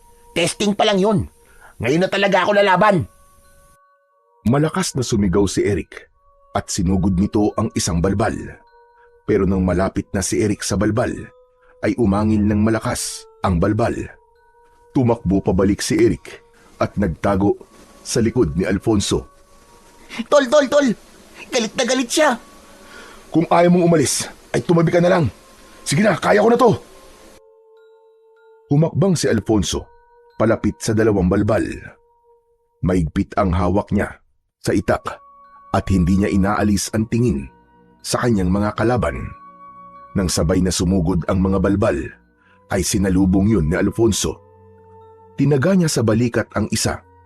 Yumuko siya at sinaksak niya ang isa sa tiyan. Eric! Akin na sibat mo! Dali! Ibinato ni Eric ang sibat kay Alfonso at matagumpay niya yung nasalo. Tumiim ang bagang ni Alfonso at buong puwersa niyang itinarak ang sibat sa leeg ng isang balbal. Ang natitirang balbal ay tila natakot, kaya sinubukan pa nitong tumakas. Palabas na sana sa lagusan ang balbal, pero ibinato rito ni Alfonso ang itak at tumusok yun sa likod ng balbal. Padapang bumagsak sa lupa ang balbal. Nilapitan ni Alfonso ang balbal at hinugot niya mula sa likod nito ang matalas na itak. Tinapakan niya ang likod ng ulo ng balbal. Napakarami niyong kinuwang buhay. Pati mga nananahimik na mga patay ay nilalapastangan niyo. Ang mga kagaya niyo ay hindi dapat nabubuhay dito sa mundo. Ngayon, sabihin mo sa akin kung nasan si Salvador. Nagpumiglas ang balbal at naramdaman ni Alfonso na wala itong balak na sagutin ang tanong niya. Kaya tinapos na niya ang buhay nito sa pamamagitan ng pagtarak ng itak sa likod ng ulo nito.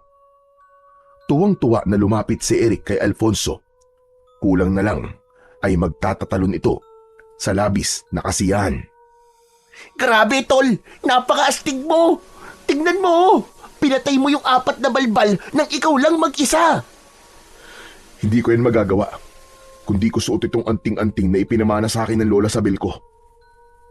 Ito ang nagbigay sa akin ng tapang at lakas na kailangan ko. Pero hindi pa tapos ang laban na to. Ano? Ang ibig mo sabihin? May iba pang balbal dito sa lugar nyo? Meron pa. Si Salvador. Siya ang pinuno ng mga angkan ng balbal dito sa amin. Kailangan ko siyang mapatay. Dahil kapag nagawa ko yun, ay mawawalan na ng lakas ng loob na umatake ang iba pang balbal na kabilang sa angkan niya. Pero nasa na yung Salvador na yun, tol? Hindi ko nga alam eh. Pero sigurado ako na nararamdaman niya na nangyari rito at nagtatago na siya. At kailangan ko mag-isip ng paraan upang lumabas siya. May naiisip ka na bang plano, tol? Sa ngayon wala pa. Ang mabuti pa, tulungan mo na muna ako na dalhin ang katawan ni Ninang Irene sa pamilya niya. Sigurado ako na matutuwa sila dahil sa wakas ay mabibigyan na nila ng maayos na burol at libing si Ninang. Ano? Hahawakan natin yung bangkay? Bakit? Ano bang tingin mo? Maglalakad yung bangkay ng mag-isa? Tara na, Wala ka na nga naitulong sa akin sa pakikipaglaban eh. Kaya tumulong ka na lang sa akin sa pagbubuhat ng katawan ni Ninang. Oo na. Talagang ipinaalala mo pa no? Tara na. Buhatin na natin ang katawan ng ninang mo. Pinagtulungan nina Alfonso at Eric na buhati ng bangkay ni Irene. Naging maingat sila sa paghawak nun. Hindi maipaliwanag ni Alfonso ang kasiyahan niya ng sandaling yon. Hindi lang dahil maibabalik na niya kina Totoy ang katawan ng nanay nito, pero dahil alam niya na malapit nang matapos ang problema ng baryo nila sa mga balbal. Ang kailangan na lang niyang gawin ay tugisin at patayin ang pinuno ng mga balbal na si Salvador. Matapos maibalik nina Alfonso at Eric ang katawan ng kanyang ninang Irene sa pamilya nito, ay ibinalik na yon sa kabaong. Labis ang pasasalamat sa kanila ng pamilya ng ninang ni Alfonso, lalo na si Totoy na naiyak pa dahil sa sobrang tuwa.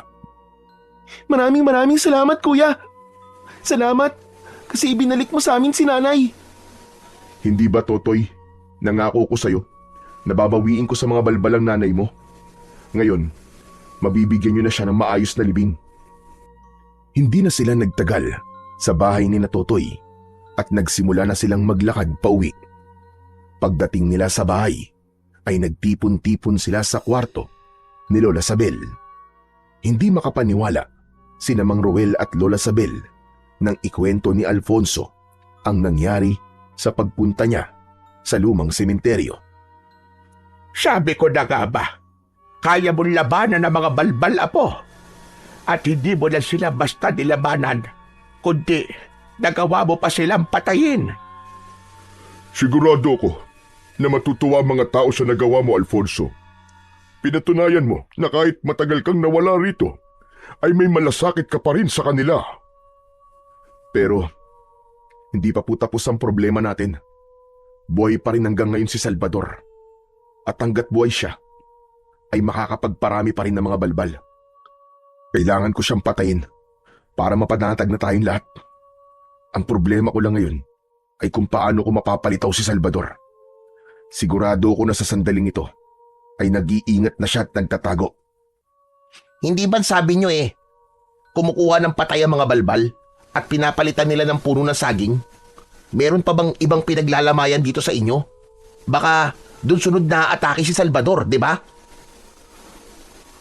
Sa pagkakaalam ko, ay wala nang ibang pinaglalamayan dito maliban kay Irene. Pero duda ko na babalik doon si Salvador. Saka, sinabi rin po sa akin ng asawa ni Ninang na bukas ng umaga ay ililibing nila si Ninang Irene. Pero sandali, bigla akong nagkaroon ng ideya dahil sa sinabi mo, Eric. Tama ka, kailangan may paglamayan para magpakita si Salvador. Hindi siya pwedeng magtago ng matagal dahil magugutom siya. Teka, sandali lang, tol. Huwag mong sabihin na may tao kang papatayin para merong paglamayan. Aba, masama yun. Natumbok mo, ganun na nga. Yun lamang ang paraan para magpakita si Salvador. At kapag nagpakita siya, ay saka ko siya haharapin at papatayin. Teka, sandali lang, tol. Alam ko kung gaano mo ka gustong mapatay si Salvador. Pero huwag ka namang umabot sa punto na papatay ka ng tao para gawing pain. Aba, masama yun, tol. Kasalanan sa Diyos yun. Magiging kriminal ka pa at makukulong. Balbal lang ang papatayin mo at hindi tao. Ang OA mo naman. Sa tingin mo ba literal akong papatay ng tao? Hindi ba yun ang sinabi mo? Oo nga, pero hindi totoong papatay ako ng tao. May kailangan lang magpanggap na patay at siya ang magiging pain natin kay Salvador. Maganda yung naisip mong plano, apo. At sa tingin ko, ay alam ko na kung sino ang dapat na magpanggap na patay para talagang magpakita na si Salvador.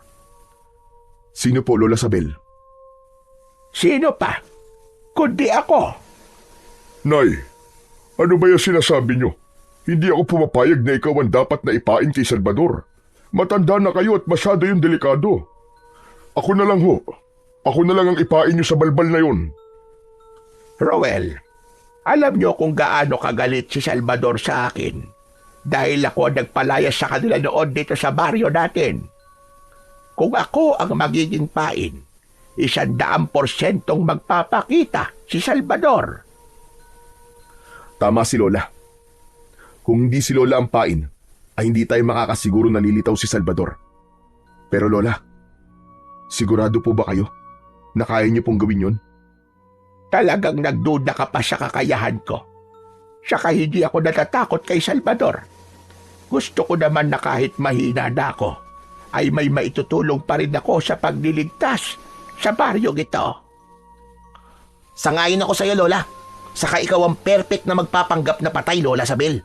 Biruin mo, hindi mo na kailangan mag-effort na wag gumalaw kasi hindi ka naman talaga nakakagalaw eh. Abat, bastos pala bunganga ng kaibigan mong ito, Alfonso. Hoy, ikaw, Eric. Baka gusto mong ikaw ang paglabayan. Joke lang po yun, Lola. Kayo naman, nagbibiro lang ang tao eh. Kung ganun, ayos na. Buo na ang plano natin. Kailangan na natin itong gawin. Hindi na natin ito dapat patagalin dahil baka makaisip pa ng plano si Salvador laban sa atin.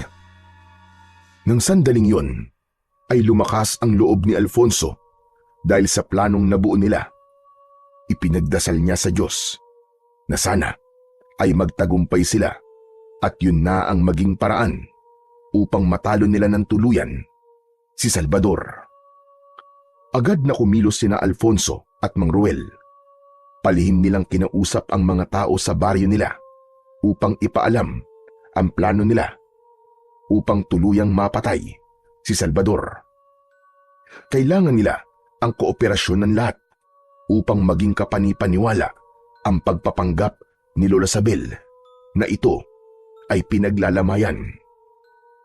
Nakuha naman nila ang suporta ng mga tao. Lahat ay sumang-ayon sa partisipasyon na maaaring gawin ng mga ito sa plano ni na Alfonso. Hindi na nagulat si Alfonso sa pagkakaisa ng lahat dahil alam niya na matagal nang gustong matapos ng lahat ang kasamaan ng mga balbal sa baryo nila.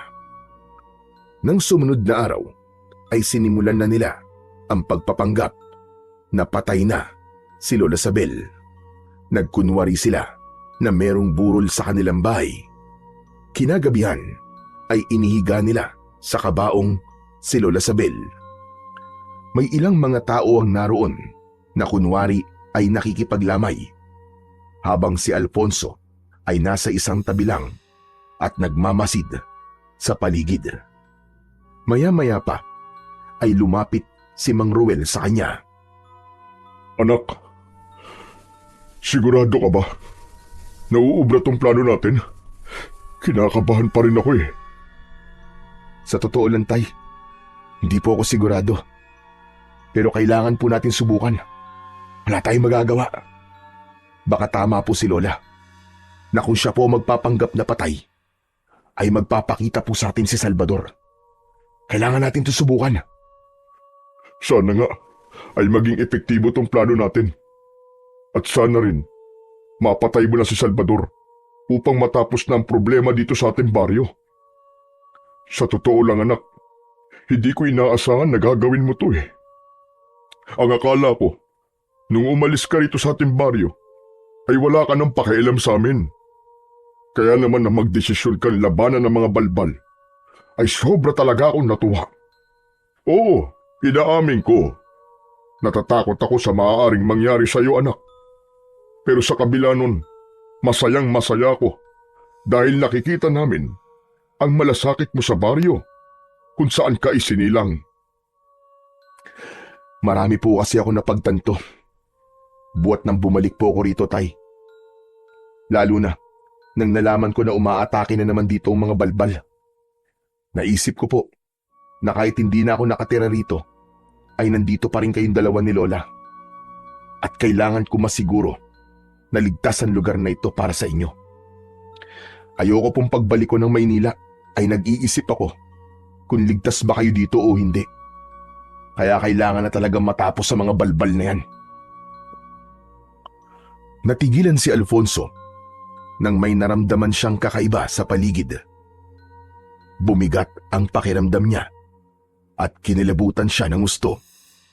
Isang lalaki na nakasuot ng sombrero ang nakita niyang dumating.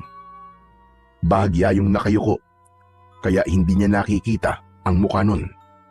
Dumiretso ang lalaki sa harapan ng kabaong ni Lola Sabel. "Tay, huwag ka magpapalata. Nandito na si Salvador. Gumana ang plano natin." Ha? Nasaan siya? Yung lalaking nasa tabi ng kabaong ni Lola. 100%, tay. Siguradong sigurado ko na yun na si Salvador. Kukunin ko lang po ang itak ko sa kusina. Dito lang po kayo. Sige. Mag-iingat ka, anak. Tumango si Alfonso at nagpunta siya sa likod ng bahay. Pumasok siya sa bahay gamit ang pinto sa likod. Kinuha niya ang kanyang matalas na itak at saka siya muling lumabas. Habang papalapit siya sa lalaking nasa tabi ng kabaong ng lola niya, ay inihanda niya ang kanyang sarili sa magaganap na pakikipaglaban. "Salvador! Sa wakas, nagpakita ka na ring diablong buwang ka!" Marahang lumingon ang lalaki at nang humarap yon kay Alfonso, ay nakumpirma niyang si Salvador ngayon. Alfonso! Ang apo ni Isabel!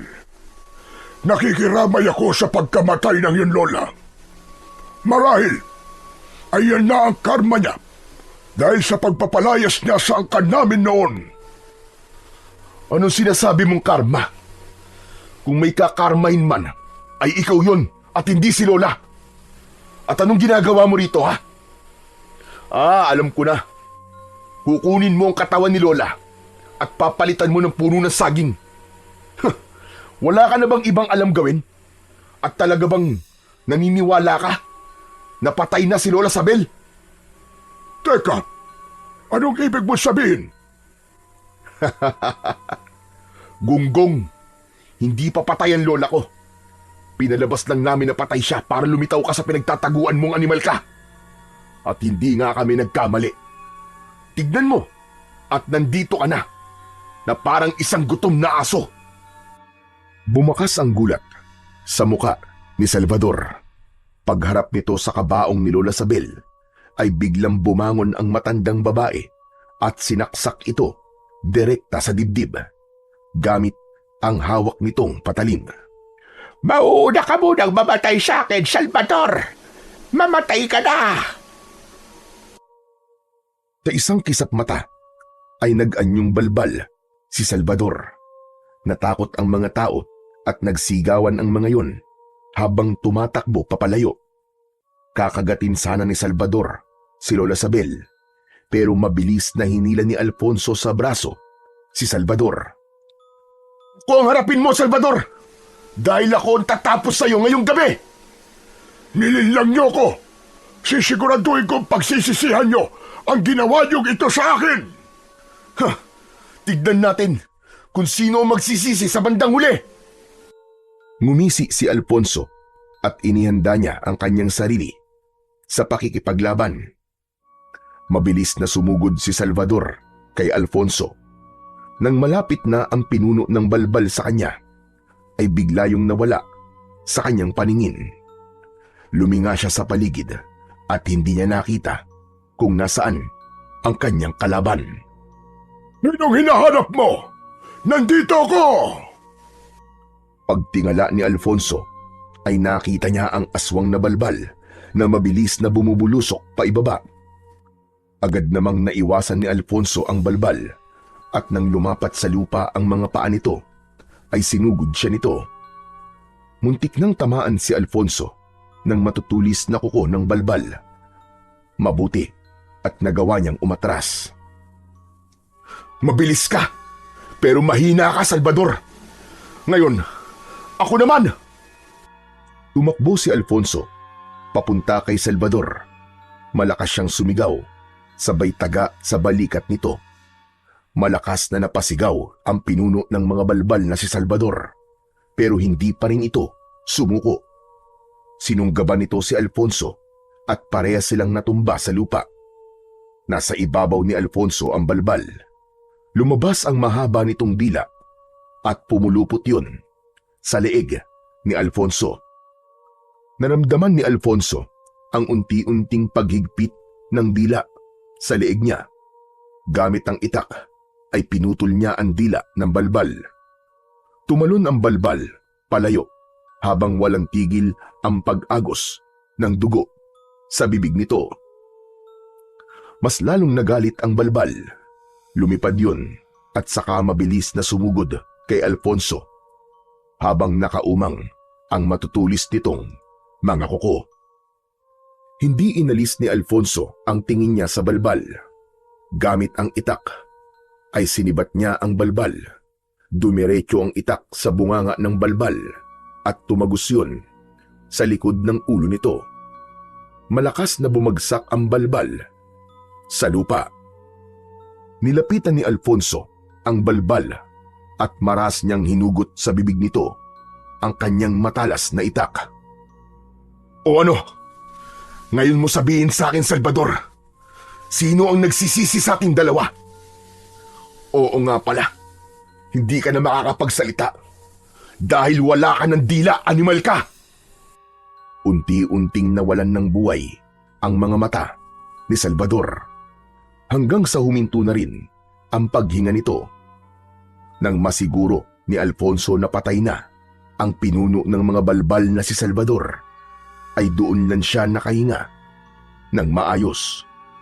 Humarap siya sa mga tao at itinaas niya ang kanyang itak na may bahid pa ng dugo. Mga kasama, simula sa gabi nito ay hindi nyo na kailangan matakot. Wala na. Tapos na ang dilubyo. Patay na si Salvador. Napabagsak na natin ang angkan ng mga balbal. Naluluwang nagpalakpakan ang mga tao. Masayang lumapit sina Eric at Mang Ruel kay Alfonso. Anak, nagtagumpay ka. Ang galing mo. Maraming salamat, anak, dahil pinalaya mo kaming lahat sa takot na matagal nang bumihag sa amin. Grabe ka, tol. Ang astig mo talaga. Saka kahit galos, ay hindi ka man lang nagkaroon. Para kang action star sa mga galawan mo, tol. Imba ka talaga. Idol na kita ngayon. Nagulat si Alfonso nang mag-isang bumaba ng kabaong si Lola Sabel. Tumakbo pa yun at niyakap siya ng mahigpit. Maraming salamat, Apo. Hindi na sayang ang pagbabalik mo rito sa ating baryo. Noon pa man, ay malakas na talaga ang pakiramdam ko na ikaw ang tatapos sa angkan ng mga balbal dito sa ating baryo. Teka lang sandali, Lola. Totoo ba yung nakita ko? Bumaba kayo sa kabaong ng mag-isa? At saka paano kayo nakatakbo ng mabilis papunta sa akin? Hindi ba't mahina na ang katawan nyo? Ano nangyari? Nay, siguro panahon na para sabihin nyo kay Alfonso ang totoo. Teka tay, ano pong totoo? Apo, huwag ka sanang magagalit. Pero ang totoo ay wala naman talaga akong sakit. Hindi rin mahina ang aking katawan dahil malakas pa ako sa kalabaw. Ano? Paano wala kang sakit? Tignan nyo nga po ang katawan nyo. Ang payat-payat nyo kumpara nung bago ako umalis dito. Oo, nagkaroon na ako ng sakit noon. Trangkaso, halos 1 linggo kong nilalagnat ng mataas. Nawalan din ako ng ganang kumain at yun ang dahilan ng aking pagkapayat. Simula nang gumaling ako sa trangkaso, ay hindi na rin bumalik ang dati kong katawan. Alfonso, anak, sinabi sa akin ni nanay na sumulat sa iyo at sabihin na malapit na siyang mawala. Kahit wala naman yung katotohanan. Ginawa niya lang yun, anak, para umuwi ka rito at harapin mo ang mga balbal. Gusto sanang magalit ni Alfonso dahil sa panlilinlang sa kanya ng lola at tatay niya. Pero napagtanto niya na tama lang ang ginawa ng dalawa. Kung hindi niya kasi nalaman na malapit nang mawala ang lola niya, ay hindi talaga siya uuwi sa baryo nila. Apo, sige na. Kung galit ka ay ayos lang sa akin. Maiintindihan naman kita. Sa totoo lang, Lola, ay gusto ko pong magalit sa inyo. Pero naisip ko po na dapat po ako magpasalamat dahil hindi totoong mahina na kayo, Lola. Saka alam ko po na magandang intensyon nyo kung bakit nyo ako niloko. Maganda rin po na tapos na ang pamimerwisyo ng mga balbal dito sa ating baryo. At least, pagbalik ko sa Maynila, ay kampante na ako na ligtas kayo rito. Kahit hindi nyo ako kasama. Maraming salamat, Apo. Sobrang saya ko dahil sa sinabi mo. Pero, Apo, ibig palang sabihin ay babalik ka pa rin sa Maynila. Paano na ang tungkulin mo sa iyong anting-anting? Pasensya na po kayo. Pero sa Maynila ko po kasi talaga gustong manirahan. Pero wag po kayo mag-alala. Dahil mas dadalasan ko na po ngayon ang pagdalaw sa inyo rito. Kung sakali po na may mga aswang ulit na manggulo dito, ay handa po akong ipagtanggol muli ang ating baryo. Nangangako po ako sa inyo na kahit wala ko rito, ay patuloy ko pa rin gagampanan ang aking tungkulin bilang bagong tagapangalaga ng inyong anting-anting. Nakangiting tumango si Lola Sabel. Hindi na ito nagsalita, pero ramdam ni Alfonso ang pagpayag nito sa kanyang naging desisyon. Magaan ang loob ni Alfonso nang bumalik sila ng kaibigan niyang si Eric sa Maynila. Sa wakas ay tapos na ang gulo at tahimik na ulit ang baryo nila. Wala na ang mga balbal na matagal nang nagdulot ng takot sa mga tao roon. Napagtanto rin ni Alfonso na kahit na anong gawin niya ay hindi niya kayang iwasan ang pagiging antingero dahil yun ay bahagi na ng pagkatao niya. Nangako siya sa kanyang sarili na sa oras na muling may panganib na dumating sa kanilang baryo, ay handa siyang muling bumalik doon upang muling makipaglaban. Batid niyang ang kapalaran niya ay ang maging tagapagtanggol laban sa mga nilalang ng kadiliman.